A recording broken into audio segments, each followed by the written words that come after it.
Here I spoke to Captain Jim Staples for more about the Yangtze disaster. He's a maritime consultant who specializes in vessel security and safety. I asked him about the next step in the recovery operation.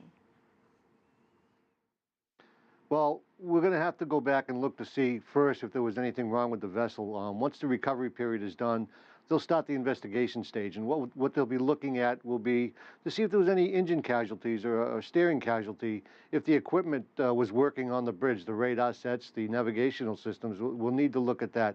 Then we're going to start looking at the training to see how well was this crew trained. One of the things we do here in the United States is we have what they call a navigational skills assessment program. And what this basically is, it's a system that's set up very much like the airlines have, with putting their pilots into simulators where they put them through different scenarios to see how they react.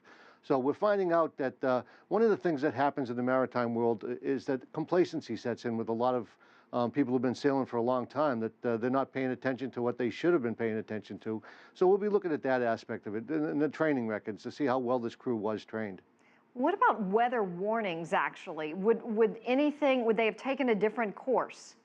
Again, we're going to have to go back and see if they were receiving weather warnings. It's my understanding that there were quite a few broadcasts put out indicating that there was some bad weather in the area. So was the captain paying attention to those weather warnings? They absolutely would have made a difference if he had paid attention and anchored the vessel or brought her into a safe harbor. We know that a lot of the passengers aboard were elderly tourists. Does this factor into anything as far as you can tell? Do you believe that it's just that once the ship flipped, it would have been hard to rescue anyone?